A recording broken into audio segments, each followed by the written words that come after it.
আসসালামু আলাইকুম। এই মুহূর্তে যারা লাইভ ক্লাসে দেখছেন এবং পরবর্তীতে দেখবেন, সবাইকে Kotchandpur secondary girls school online প্ল্যাটফর্মের পক্ষ থেকে একরাশ প্রীতি ও শুভেচ্ছা। প্রিয় শিক্ষার্থীরা, আশা করছি তোমরা বাড়িতে আছো, সুস্থ আছো। আমরাও সবাই ইনশাল্লাহ ভালো আছি। করোনার মহামারীর এই বন্ধের সময়ে আমরা তোমাদের জন্য অনলাইন ক্লাসের যে ব্যবস্থা করেছি, তারই ধারাবাহিকতায় আজ আমি অষ্টম শ্রেণীর গণিত ক্লাস নিয়ে আলোচনা করব। এখন শিক্ষার্থী বন্ধুরা, তোমরা অবশ্যই খাতা এবং কলম সাথে নাও, পারলে তোমাদের টেক্সট বইটা সাথে নিও এবং ক্যালকুলেটরটা কাছে রাখতে পারলেও আরও ভালো হয়। তো চলো আমরা শুরু করি। প্রথমেই বলো তো, তুমি 1 ডজন ডিম কিনলে 55 টাকা দিবে, আবার সেই ডিমটা বিক্রি করলে 62 টাকায়। 55 টাকায় ক্রয় করলে 62 টাকায় বিক্রয় করলে। বলো তো তোমার কি হলো এটা? হ্যাঁ, অবশ্যই তুমি 55 টাকায় ক্রয় করে 62 টাকায় বিক্রয় করেছো, মানে কি 7 টাকা বেশি পেয়েছো। এই বেশি পাওয়াটাকে বলা হয় লাভ। আবার তুমি এক হালি ডিম মনে করো 27 টাকাতে ক্রয় করেছো, করে 25 টাকায় বিক্রয় করেছো। 27 টাকায় ক্রয় করে 25 টাকায় বিক্রয় করেছো। এক্ষেত্রে কি হলো বলো তো? কিনেছো 27 টাকায়, বিক্রি করলে 25 টাকা, তাহলে আমরা 2 টাকা কমে বিক্রয় করা হলো। তাহলে তাকে বলবো আমরা কি? ক্ষতি। আবার দেখো, তুমি যদি ব্যাংকে 10,000 টাকা রাখো, মনে করলে 1 বছর পর ব্যাংকে গিয়ে দেখলে তোমার টাকাটার কি অবস্থা, গিয়ে দেখতে পারলে তোমার মোট জমা আছে 10,700 টাকা, অথচ দেখো তুমি রেখেছো মাত্র 10,000 টাকা, হয়েছে 10,700 টাকা। এই 700 টাকাকে কি আমরা কি বলবো? হ্যাঁ, 700 টাকা অবশ্যই আমরা বলবো মুনাফা হয়েছে বা প্রফিট হয়েছে। দেখো, আজকে আমরা আলোচনা করব তোমাদের লাভ, ক্ষতি এবং মুনাফার অধ্যায়। কোন অধ্যায়? মুনাফা। তো প্রিয় শিক্ষার্থীরা, মুনাফা যখন আমরা বলি, তখন মুনাফার ক্ষেত্রে 2টা জিনিস আসে। বলো তো কি কি? 2টা মুনাফা আসে। একটা হচ্ছে সরল মুনাফা এবং আরেকটা আসবে চক্রবৃদ্ধি মুনাফা। একটা সরল মুনাফা আর একটা চক্রবৃদ্ধি মুনাফা। তাহলে মুনাফাকে আমরা 2 ভাগে ভাগ করতে পারি। একটাকে বলবো আমরা সরল মুনাফা,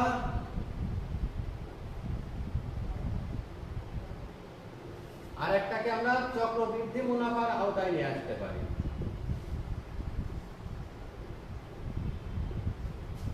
হ্যাঁ, সরল মুনাফা মানে কি?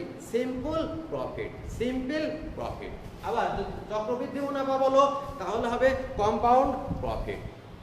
কম্পাউন্ড প্রফিট, সিম্পল প্রফিট এবং কম্পাউন্ড প্রফিট। এখন তোমাদের জানতে হবে আসলে সরল মুনাফা আর চক্রবৃদ্ধি মুনাফা কি। তার আগে বলে আসি মুনাফা। মুনাফা হচ্ছে একটা নির্দিষ্ট পরিমাণ অর্থ কিছুদিনের জন্য বা নির্দিষ্ট সময়ের জন্য রেখে অতিরিক্ত যে অর্থ প্রাপ্তি হয় বা অতিরিক্ত যে অর্থ পাওয়া যায়, তাকে আমরা মুনাফা বা প্রফিট বলি। সরল মুনাফা কি হবে? সরল মুনাফাটা আমরা জানি, নির্দিষ্ট পরিমাণ অর্থ নির্দিষ্ট সময়ের জন্য রাখলে যে অর্থ পাওয়া যায়। মনে করো যে তুমি 10,000 টাকা রাখলে, 700 টাকা হলো 1 বছর পর উঠায় নিলে, এই যে 10,000 টাকার 1 বছরে 700 টাকা, এটা সরল মুনাফা। অথচ তুমি যদি ওই 10,000 টাকায় 5 বছরের জন্য রাখো, তাহলে দেখো 10,000 টাকায় প্রথম মাসে যদি তোমার 1,000 টাকা হয় সাপোজ মুনাফা, দ্বিতীয় বছরে গিয়ে কি হবে? তোমার কত টাকার মুনাফা আসবে? 10,000 যোগ 1,000 অর্থাৎ 11,000 টাকার মুনাফা আসবে।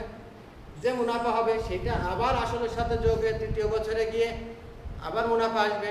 এই যে ক্রমান্বয়ে যে বাড়ছে, ক্রমান্বয়ে যে মুনাফাটা পরিবর্তন হচ্ছে, এটাকে আমরা বলবো চক্রবৃদ্ধি মুনাফা।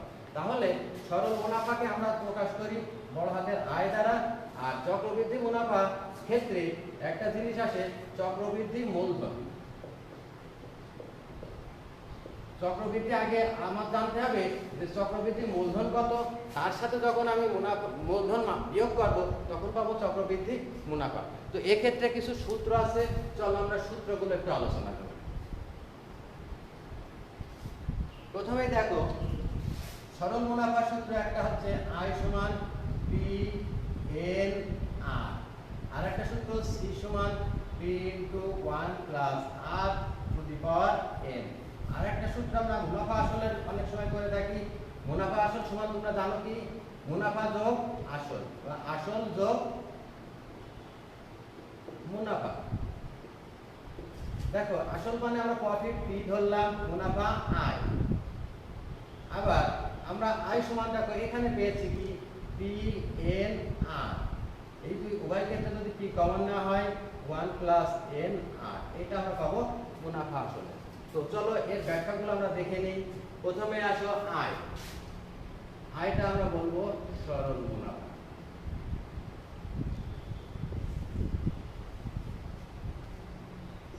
পি প্রফিট বা মূলধন, একে আরেকটা শব্দ তোমরা ব্যবহার করতে পারো আসল। তারপরে এন সময়, আর রেশিও বা মুনাফার হার। মুনাফার হার বলতে আমরা কি বুঝি? শতকরা মুনাফা, তাই না? এরপরে আসছে কি আমাদের সি। সি সমান আমরা চক্রবৃদ্ধি বা সবৃদ্ধি মূলধন বলতে পারি। চক্রবৃদ্ধি মূলধন বা সবৃদ্ধি মূলধন। আর এ সমান আমরা বলবো মুনাফা আসল। মুনাফা আসল। এই সূত্রগুলো আশা করি তোমরা এতক্ষণ লিখে ফেলেছো খাতাতে। এখন আমরা এর গাণিতিক বিশ্লেষণে যাব। তোমরা আজকের ক্লাসটা যদি ভালো মতো দেখো, ইনশাআল্লাহ এখান থেকে এক সেট প্রশ্ন তোমরা পেয়ে যাবে পরীক্ষায়। আর তোমাদের জানা উচিত দ্বিতীয় অধ্যায় অর্থাৎ মুনাফার অধ্যায় থেকে এক সেট সৃজনশীল তোমাদের অবশ্যই থাকবে এবং দুইটা থেকে তিনটা নৈর্ব্যক্তিকও এখান থেকে থাকবে। তো চলো আমরা এই সূত্রের ব্যবহারগুলো এবার দেখি। তোমরা প্রথমে দেখো তোমাদের বইয়ের মূল বইয়ের 4 নম্বর অঙ্কটা 2.1 অনুশীলনীর 4 নম্বর অঙ্কটা একটু দেখে আসো কি আছে ওখানে।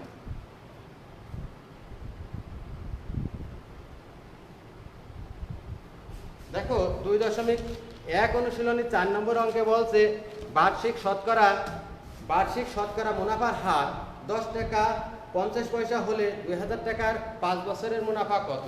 কি আছে 2.1 অনুশীলনীর 4 নম্বর অঙ্ক। বার্ষিক শতকরা 10.50 টাকা 10.50 টাকা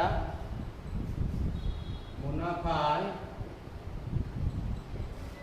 2000 টাকার 5 বছরের মুনাফা কত হবে? 2000 টাকা 5 বছরের মুনাফা কত হবে? দেখো যদি আমরা সমাধানে যাই, তো তোমাদের আগেই বলেছি আমি মুনাফা সূত্রটা কি? আমরা জানি মুনাফা আয় সমান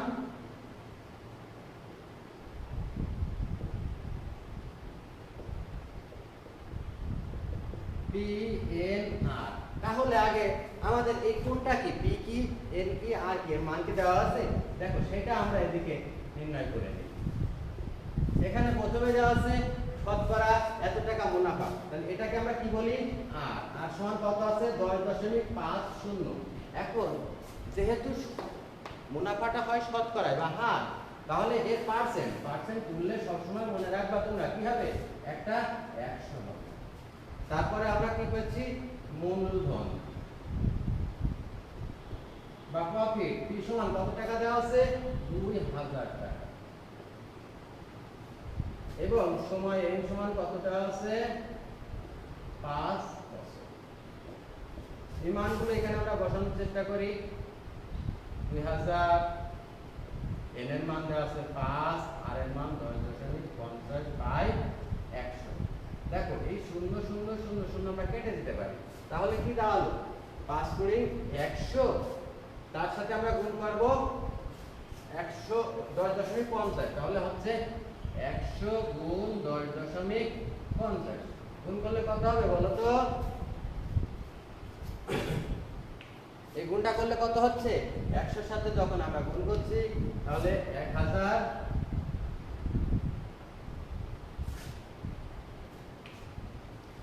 দেখো ভালো করে তোমরা ক্যালকুলেটরে এই গুণটা এখন করে নিতে পারো। গুণ করতে পারলে অঙ্কটা হয়ে গেল, তাই না? কি বলেছে গুণ আমাদের? 100 গুণ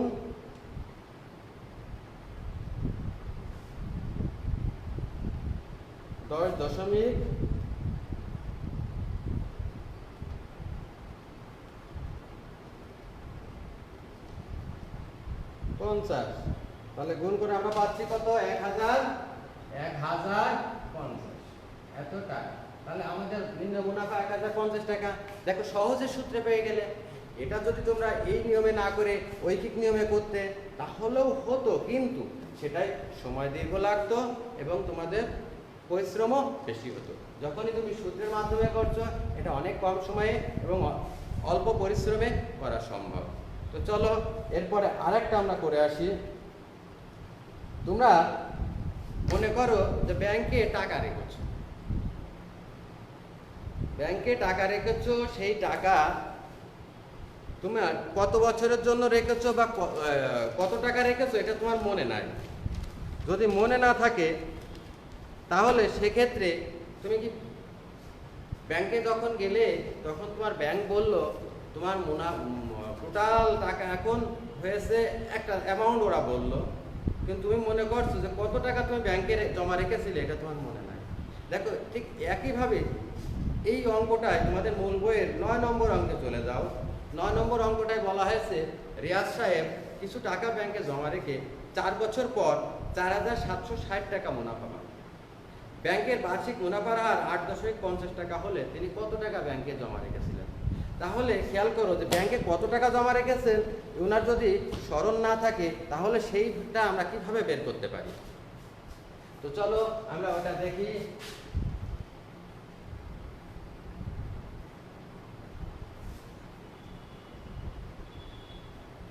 দেখো তোমাদের মূল বইয়ের 2.1 অনুশীলনের 9 নম্বর এখানে বলা হচ্ছে রিয়াজ সাহেব কিছু টাকা ব্যাংকে জমা রেখে 4 বছর পর 4760 টাকা অর্থাৎ 4760 টাকা উনি মুনাফা পেলেন।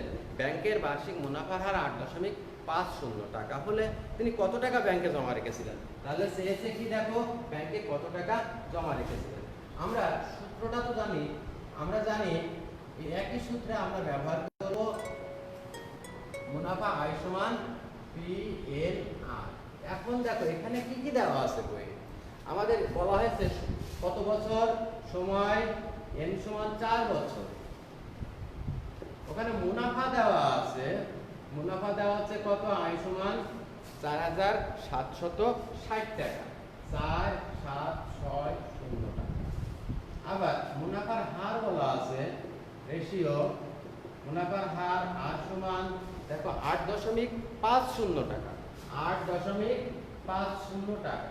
তো যখনই আমরা ওই যে বললাম শতকরাকে যখন স্বাভাবিকভাবে প্রকাশ করবো অবশ্যই নিচে একটা 100 দেব। তাহলে আমাদের এখন এদের চাহিদা কি? চেয়েছে মূলধন P সমান কত, মূলধন P সমান কত। তো চলো আমরা দেখি এখান থেকে কি মূলধন বের করা সম্ভব? হ্যাঁ অবশ্যই সম্ভব। আমরা এটা যদি পক্ষান্তর করি PNR সমান R, বা যদি P রাখি NR টা ওইদিকে অবশ্যই নিচে চলে যাবে, ভাগ হয়ে যাবে। এখন দেখো মানগুলো বসাই দাও। যে মানগুলো আছে আয়ের মান 4760 বাই n কত দেওয়া আছে 4 বছর, আর দেওয়া আছে 8.50 বাই 100। এটা যদি আমরা এখন ক্যালকুলেশন করি অবশ্যই আমাদের সেই কাঙ্ক্ষিত লক্ষ্যে পৌঁছে যাবে। তো প্রথমে যে কাজটা আমরা করতে পারি 100টা নিচে ভাগ আছে গুণে উপরে চলে যাবে, 4 গুণ 8.50। এটা যদি কাটি 4/25, আচ্ছা দরকার নাই। আমরা আরেকটা কাজ করতে পারি, আমরা দশমিকটা উঠাই দিতে পারি। দশমিক যখন আমরা উঠিয়ে দেবো তখন কি হবে বলো তো? দশমিক যখন উঠিয়ে দেবো দশমিকের জন্য একটা 1, দুটো সংখ্যার জন্য দুইটা শূন্য আমরা নেব। এবার তোমরা কাটাকাটি করো, করলে তোমাদের মূল অঙ্ক এসে যাবে।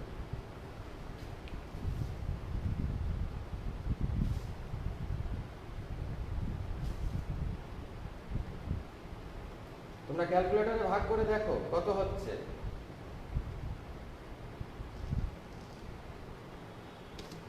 এটা যদি আমরা কাটাকাটি করি এখানে আসবে তার 25 100। এই 0 আর 0টা আমরা কেটে দিতে পারি। এখন কত আসছে দেখো, টোটাল যদি আমরা ক্যালকুলেশন করি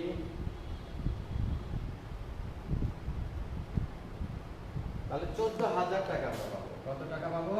14,000 টাকা। অর্থাৎ উনি ব্যাংকে কত টাকা রেখেছিলেন? এখন স্পষ্ট তোমাদের দেখো, উনি ব্যাংকে রেখেছিলেন 14,000 টাকা। তো তোমরা এইভাবে খুব অল্প সময়ের ভিতরে অল্প পরিশ্রমে কি করা সম্ভব কি না? অল্প সময়ের ভিতরে অবশ্যই সূত্র দিয়ে গাণিতিক সমস্যাগুলো সমাধান করা সম্ভব। তো আমরা সরল মুনাফা 2টা অঙ্ক দেখলাম, তাই না? চলো আমরা একটু চক্রবৃদ্ধি মুনাফার সূত্র দেখি, গাণিতিক প্রয়োগ দেখি।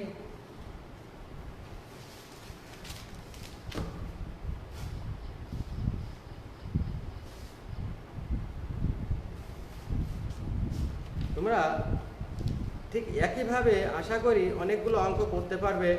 তো আমরা একটু চক্রবৃদ্ধি মুনাফার প্র্যাকটিসটা করে আসি। দেখো তোমাদের 2.2 অনুশীলনীর 8 নম্বর অঙ্কটায় আসো। বলছে শতকরা 10 টাকা হার মুনাফায় 5,000 টাকার 3 বছরের সরল মুনাফা ও চক্রবৃদ্ধি মুনাফার পার্থক্য কত? তাহলে এখানে তোমার 2টা মুনাফায় আসছে। কি কি আসছে? সরল মুনাফাও আসছে, আবার চক্রবৃদ্ধি মুনাফাও আসছে। তো চলো আমরা অঙ্কটা শুরু করি। দেখো কি কি দেওয়া আছে তোমাদের। এখানে বলা আছে শতকরা 10 টাকা হার মুনাফায় 5,000 টাকা। তাহলে কি দেওয়া আছে সেইটা আমরা এখানে আগে নির্ণয় করে নিই।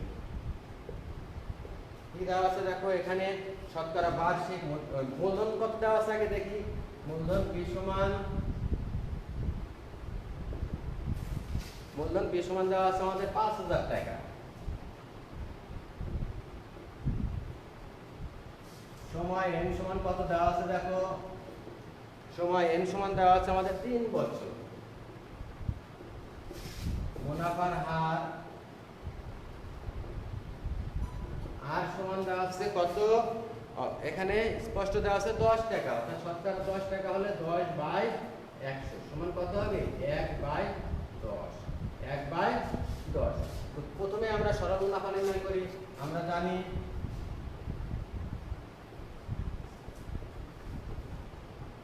সরল মুনাফা I সমান PNR।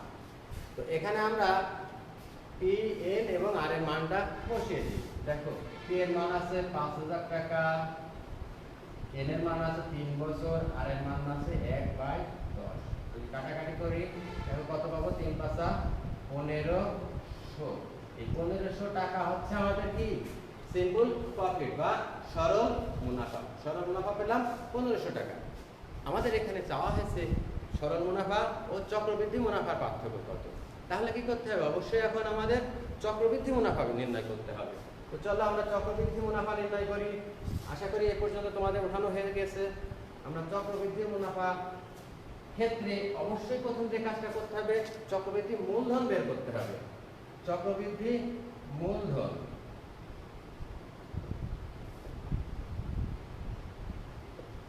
C সমান আমরা জেনেছি P * 1 + R পাওয়ার n। তো দেখো P এর মান কত আছে আমাদের? 5,000 টাকা। 1 + R আছে 1/10, n আছে কত আমাদের? 3 বছর। 5,000 রাখলাম। আমরা এখানে 10 লসাগু করতে পারি। 10 * 10 + 1 তার পাওয়ার আছে 3। তো এক্ষেত্রে দেখো আমরা একটু উপরে পরিষ্কার করি, এটা উপরে নিয়ে যায়, এগুলো আমাদের আর প্রয়োজন নাই।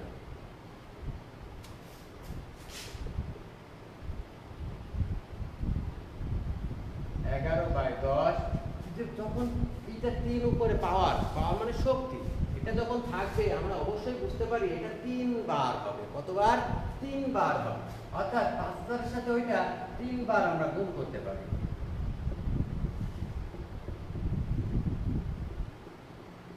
তো দেখো প্রিয় শিক্ষার্থীরা, 0 0 এই 0 এই 0 এই 0 সাথে এই 0 কাটলাম, যা থাকলে এইগুলো যদি আমরা গুণ করে দিই তাহলে এখন আমরা আমাদের কাঙ্ক্ষিত চক্রবৃদ্ধি মূলধনটা পাবো, তাই না?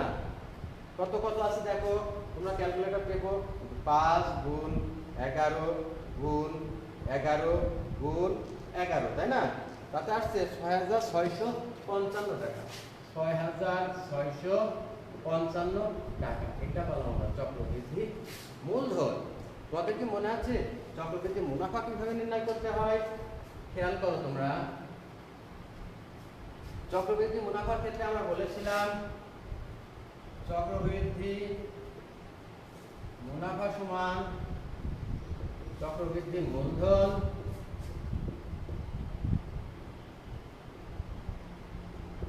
মাইনাস মূলধন। তাহলে দেখো চক্রবৃদ্ধি মূলধনের ক্ষেত্রে আমাদের কত?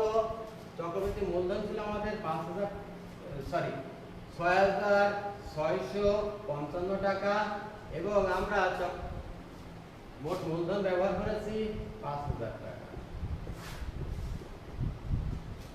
বিয়োগ করলে পাবো আমরা 5, 5, 6, 1, 1,655 টাকা। এখন দেখো আমরা প্রায় কাঙ্ক্ষিত লক্ষ্যে পৌঁছে গেছি। আমাদের চাওয়া হয়েছিল কি সরল মুনাফা এবং চক্রবৃদ্ধি মুনাফার পার্থক্য কত। আমরা সরল মুনাফা পেয়েছিলাম কত? 1500 টাকা। চক্রবৃদ্ধি মুনাফা পেয়েছি কত? 1,655 টাকা। তো পার্থক্য বলতে আমরা কি বুঝবো? অবশ্যই দুইটা বিয়োগ করে দেব। তাহলে দেখো অতএব মুনাফা দরের পার্থক্য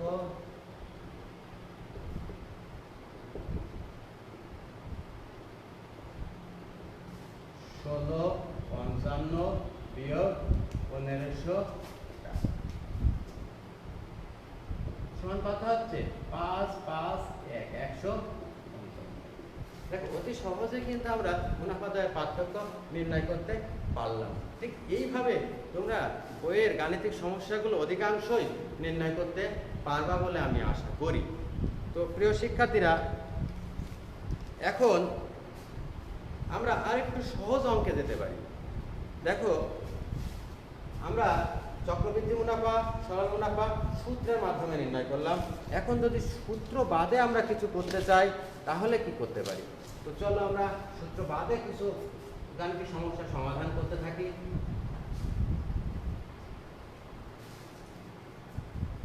প্রথমে একটা গাণিতিক সমস্যা আমি বোর্ডে লিখছি। দেখো একটি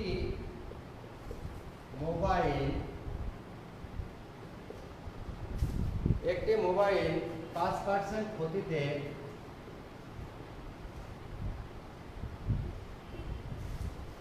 বিক্রয় করা হলো।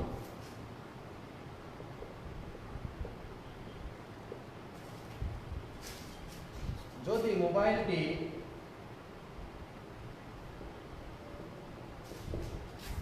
মোবাইলটি আরো 770 টাকা বেশি মূল্যে বা দামে বিক্রয় করা হতো বা বেশি মূল্যে বিক্রয় করা হয়, সেক্ষেত্রে 6% লাভ হয়। 6% লাভ হতো। বলা আছে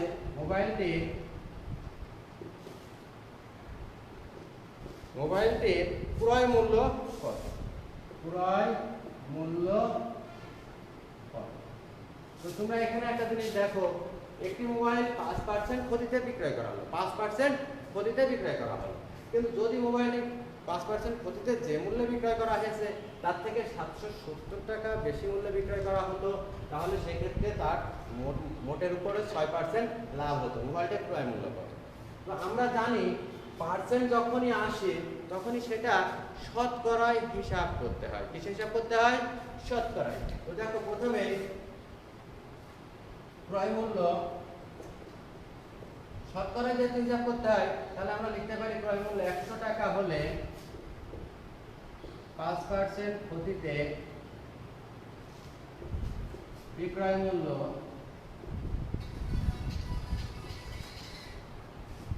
100 বিয়োগ 5। আমরা জানি ক্ষতি হলে সেটা অবশ্যই চলে যায় বলতে কি হবে? তাহলে বিয়োগ করা হবে 95 টাকা। আবার যদি ক্রয় মূল্য 100 টাকা হলে 6% লাভে বিক্রয় মূল্য,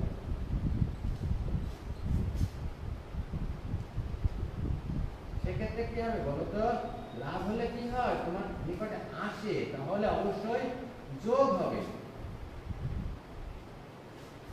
এখন দেখো তো, প্রথমে আমার বিক্রয় মূল্য হলো 95 টাকা, পরবর্তীতে বিক্রয় মূল্য হলো 106 টাকা। দ্বিতীয় ক্ষেত্রে বিক্রয় মূল্য বেশি হয়েছে কত দেখো তো। দ্বিতীয় ক্ষেত্রে অথবা দরকার নেই, দেখো বিক্রয় মূল্য বেশি হয়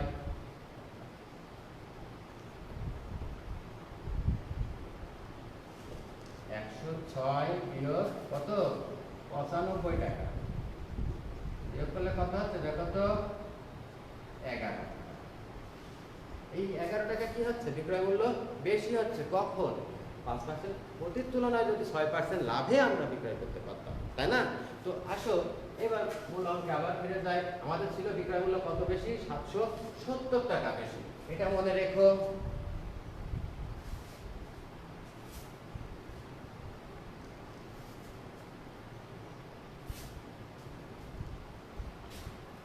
দেখো বিক্রয় মূল্য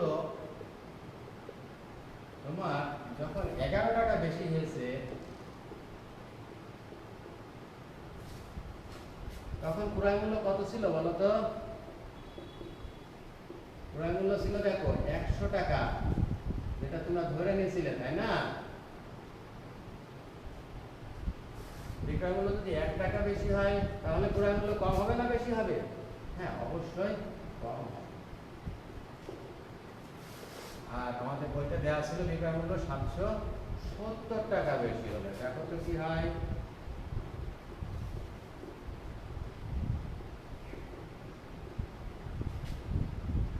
দেখো 7000 টাকা।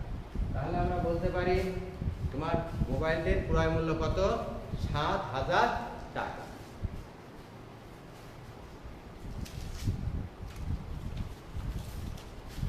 তো প্রিয় শিক্ষার্থীরা, আমরা এ ধরনের আর কোনো অঙ্ক যদি তোমাদের প্রয়োজন পড়ে, যে কোনো সমস্যা হয়, তোমরা অবশ্যই আমাদেরকে কমেন্টসের মাধ্যমে জানাবে। আর তোমরা যারা এই মুহূর্তে এই লাইভ ক্লাসটি দেখছো, তোমরা সাথে সাথে অবশ্যই শেয়ার করো। শেয়ার করলে তোমাদের অন্যান্য বান্ধবীগুলো বা অন্যান্য বন্ধুগুলো দেখতে পারবে এবং তোমাদের সাথে তারাও উপকৃত হতে পারবে।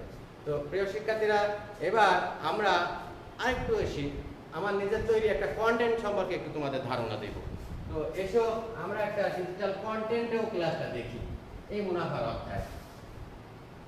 তোমরা এই ফেসবুক লাইভের সাথে সাথে আরো কিছু জায়গায় দেখতে পারো, যেমন ইউটিউবে যদি তোমরা সার্চ করো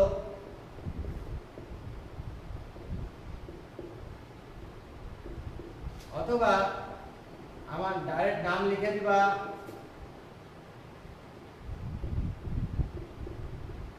এখানে ইউটিউবে পেতে পারো।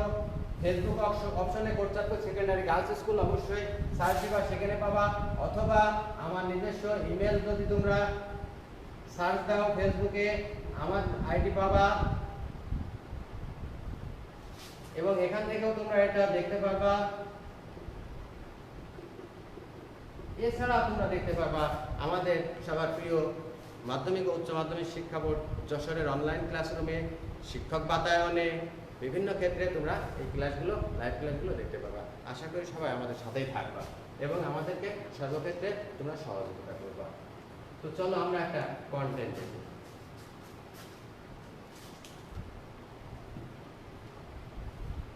প্রিয় শিক্ষার্থীরা, তোমাদের হয়তো জানা আছে বর্তমান বাংলাদেশে এই সমস্যার সময়ে বিভিন্ন সংস্থা বিভিন্নভাবে লাইভ ক্লাস দিয়ে তোমাদেরকে অনেক উপকৃত করছে। তোমরা আশা করি সেগুলো দেখছো। আর তাছাড়া তোমাদের আমি আরও কিছু বলে দিচ্ছি, তোমরা ইউটিউবে গিয়ে 10 মিনিটস স্কুল সার্চ দিতে পারো। এখানে তোমরা অনেক সুন্দর সুন্দর ক্লাস পাবা। তোমরা যে অধ্যায়ে যে ক্লাস দেখতে চাও সেটা ওখানে সার্চ দিলে 10 মিনিটস স্কুলে পেয়ে যাবা। কিশোর বাতায়ন আছে, শিক্ষক বাতায়ন আছে, বোর্ডের ওয়েবসাইট আছে।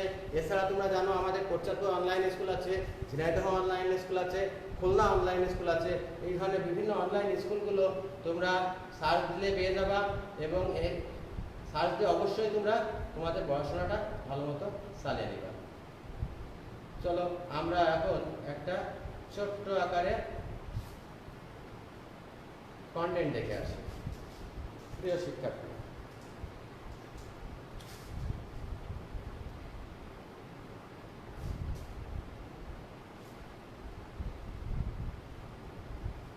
তোমাদের একটা কথা মনে রাখতে হবে, অঙ্কের ক্ষেত্রে যত বেশি চর্চা করবা অঙ্ক তোমাদের কাছে ততই ইজি হয়ে যাবে।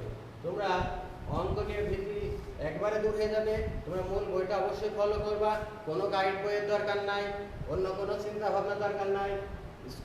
স্কুল বন্ধ, তোমাদের কোনো বিশেষ ক্লাসেরও প্রয়োজন নাই, কোথাও তোমাদের কোনো রকম কোচিংয়ের দরকার নাই। তোমরা বাসায় বসে নিজেদের বইটা ভালো মতো প্র্যাকটিস করো, ইনশাল্লাহ তাহলে তোমরা ভালো মতো তোমাদের অধ্যায়টা বুঝতে পারবে। প্রিয় শিক্ষার্থীরা, আমরা যেটা বলছিলাম, আমরা এখন একটা ডিজিটাল কন্টেন্ট একটু ফলো করার চেষ্টা করি। দেখো,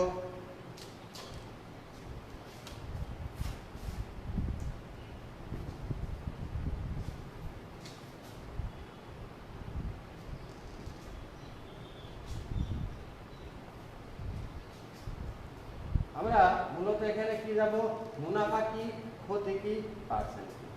দেখো, আমাদের অধ্যায়ে লাভ ক্ষতি ছিল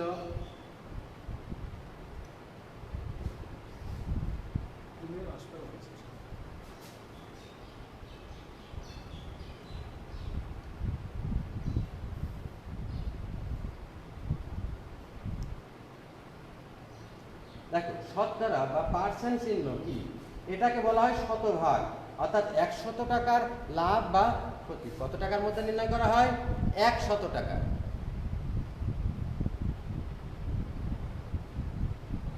দেখো, তামিম সাহেব ব্যাংকে 50,000 টাকা জমা রাখেন, 10% হারে 1 বছরে তার মুনাফা কত হবে?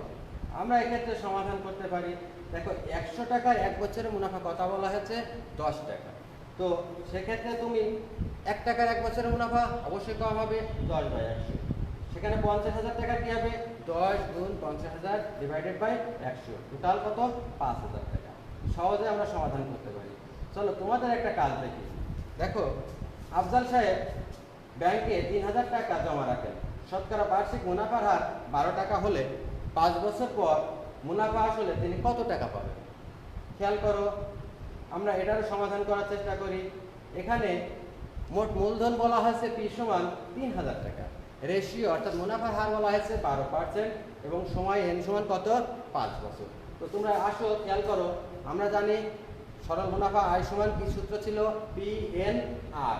তো এখানে পি মানে 3,000 টাকা, আর মানে 12%, আর সময় এন সমান 5 টাকা। এই পার্সেন্টটা অবশ্যই আমরা নিচে 100 দিয়ে ক্যালকুলেশন করে পাবো 1800 টাকা। তো এটা পেলাম কি আমরা, মুনাফা। যদি মুনাফা আসল নির্ণয় করতে চাই তাহলে কি হবে, মুনাফা যোগ আসল সমান মুনাফা আসল, তাহলে 3,000 যোগ 1800, 4800 টাকা।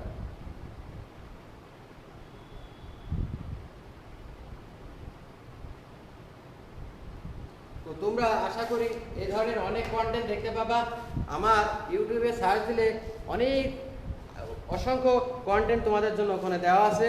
তো প্রিয় শিক্ষার্থীরা, আবারও বলি, তোমাদের কোনো সমস্যা থাকলে অবশ্যই কমেন্টসের মাধ্যমে আমাদেরকে জানাবে এবং আমরা পরবর্তীতে সেটা সমাধান করার চেষ্টা করব।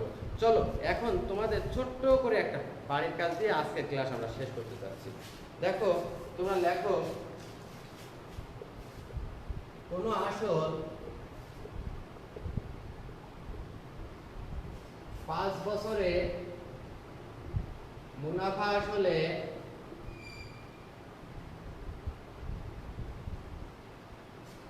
6,000 টাকা এবং 8 বছরে 6,500 টাকা পাবে। তোমরা করবা ক নম্বরে 6 বছরের মুনাফা কত, 6 বছরের মুনাফা কত। খ নম্বরে করবা আসল ও মুনাফার হার নির্ণয় করো, আসল ও মুনাফার হার নির্ণয় করো। গ নম্বরে কি করবা, একই হার মুনাফায় একটু সেলস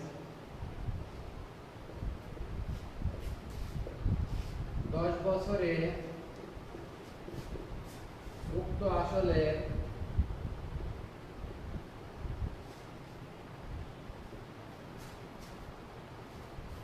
সরল মুনাফা ও চক্রবৃদ্ধি মুনাফার পার্থক্য নির্ণয় করো। এক্ষেত্রে তোমরা একটা জিনিস দেখো, প্রথমে আমরা যেটা বলেছি 5 বছরের মুনাফা আসলে 6,000 টাকা, 8 বছরের মুনাফা আসলে 6,500 টাকা। তো আমরা যদি এখান থেকে দুইটা বিয়োগ করতাম, 8 বছর এবং 5 বছর, 3 বছরে পেতাম কত? 500 টাকা। ওখান থেকে তোমরা অবশ্যই 6 বছরে নির্ণয় করতে পারবে। এরপর যখন মুনাফা পেলে তোমাদের বছর দেওয়া আছে, মুনাফা আসল থেকে মুনাফা বিয়োগ করলে আমরা আসলটা পেয়ে যাব, তখনই আমরা আসল এবং মুনাফার হারটা নির্ণয় করতে পারবো সহজে। এর পরবর্তীতে যখন তোমরা গ নম্বরে যাবে, দেখো 10 বছরের, তাহলে n সমান 10 বছর ধরবা। আমরা আগে আর পেয়ে যাচ্ছি খ নম্বরে, আসলও পেয়ে যাচ্ছি পি খ নম্বরে। সেই খ নম্বরের তথ্য দিয়ে মুনাফা, সরল মুনাফা ও চক্রবৃদ্ধি মুনাফার পার্থক্য, যে অঙ্কটা তোমাদের আমি বোর্ডে করে দিচ্ছি, সেই অনুপাতে বের করতে পারবা। তোমরা আজ বাসায় এটা চেষ্টা করো, আমরা পরবর্তীতে প্রয়োজনের সমাধান করে দেব এবং আশা করছি আগামী ক্লাস তোমাদের 3য় অধ্যায় পরিমাপ নিয়ে আমি আসবো। সে পর্যন্ত সবাই ভালো থাকো, সুস্থ থাকো। সবাইকে আবারও শুভেচ্ছা। আল্লাহ হাফেজ।